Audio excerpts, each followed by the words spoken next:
Dreams are fragments that are lost from the subconscious. But what if the dream doesn't belong to you? On March 7, 2038, the Aurora-IV Space Biological Station was in the process of studying samples from ice satellites around Jupiter. This is the first station equipped with the Synaptic Scanner System, an extraterrestrial non-natural biological wave acquisition device. Everything was going on normally, until the Orion-7 server recorded repeated alpha waves. Stable intensity, fluctuating amplitude like consciousness of life. Broadcast area, an absolute void, more than $0.70 from Aurora-IV, in the cold darkness. Initial reaction. Dr. Emma Rao and signal expert Jonah Phelps quickly analyzed. Not the planet. Not a hidden satellite. Not an artificial signal. Initial conclusion. A source of consciousness, unable to identify matter, floating in space. But things get weirder. Starting from the night of March 8, 2038. 12:15 station members reported the same phenomenon. The dreams are identical. Content. An endless dark space. A whispering voice, without clear language, only conveying original emotions, fear, loneliness, and the call, come. Everyone began to take detailed notes. All illustrate a form of blurred image, like a shadow with a shape, not an object, but a thought with weight. On March 10th, Aurora-IV's QEEG analyzer confirmed. The frequency of the human brain on the station begins to synchronize with the strange signal. The phenomenon of conscious resonance was recorded for the first time. Dr. Rao warned, if we don't cut the link, our consciousness can be reshaped by an entity that we cannot understand. Decide.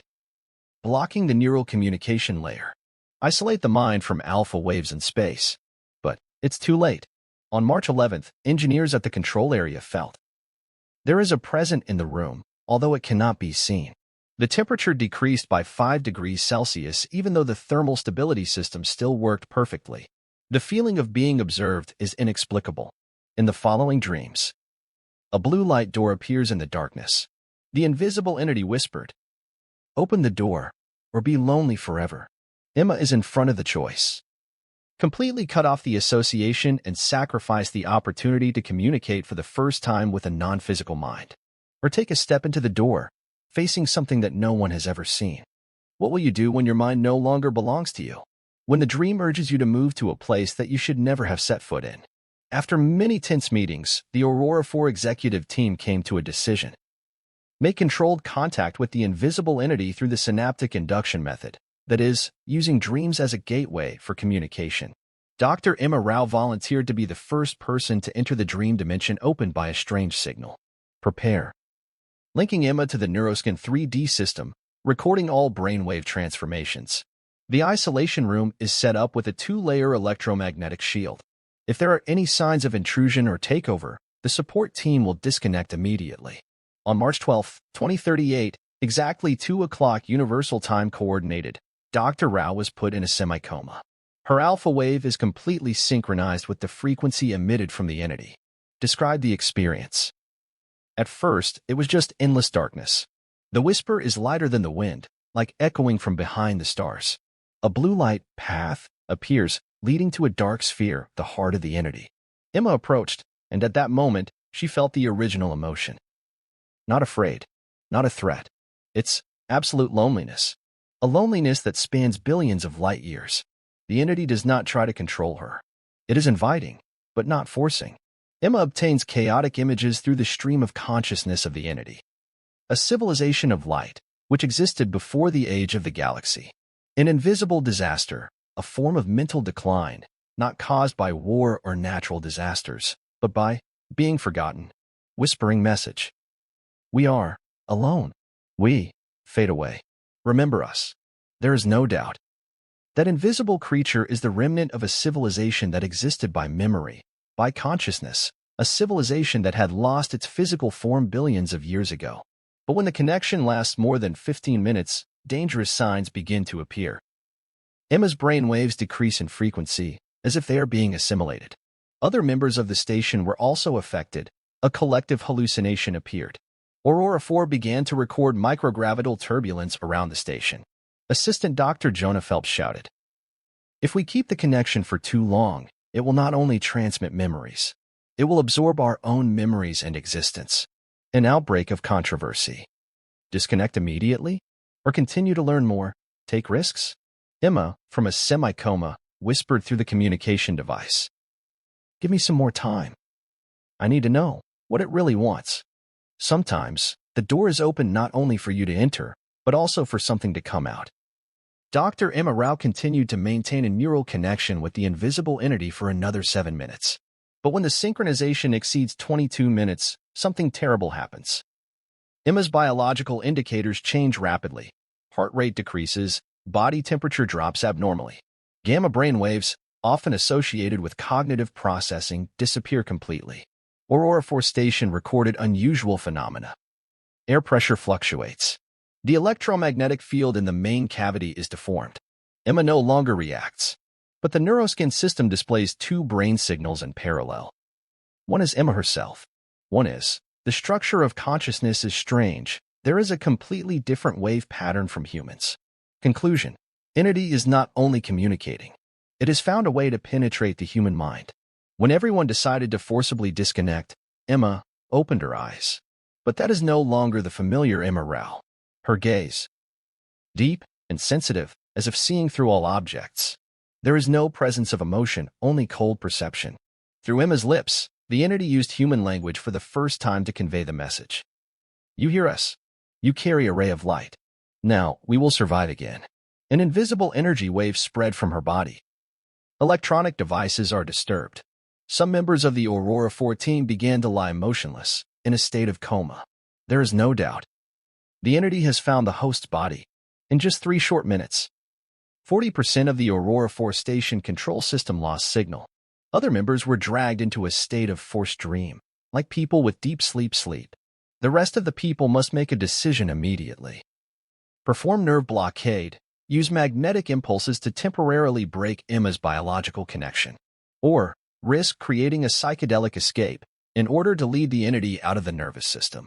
Dr. Jonah Phelps, now a temporary commander, made a risk plan.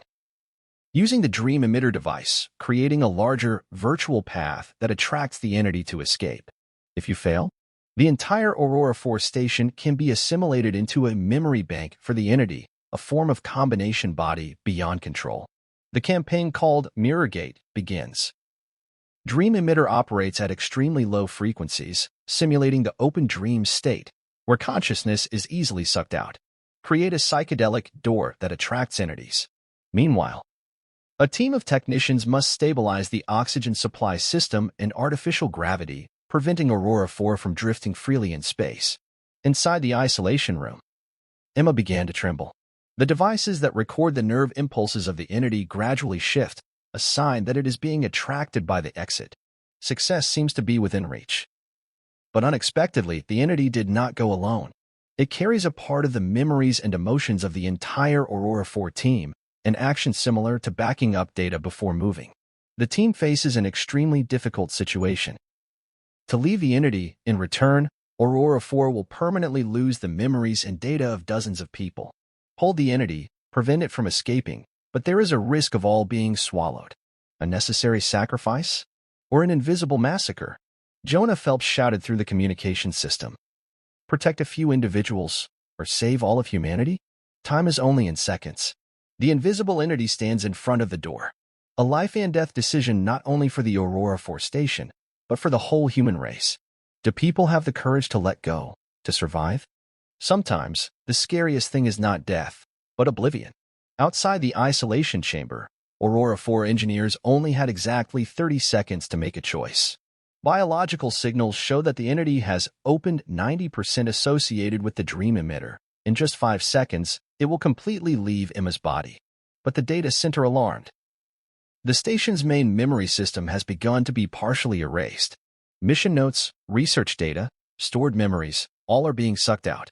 A young engineer, Alexi Moreno, shouted. If it brings with it what we know about alien biology, humanity will lose centuries of progress. Jonah Phelps clenched his hands, gave a definitive order. Let it go.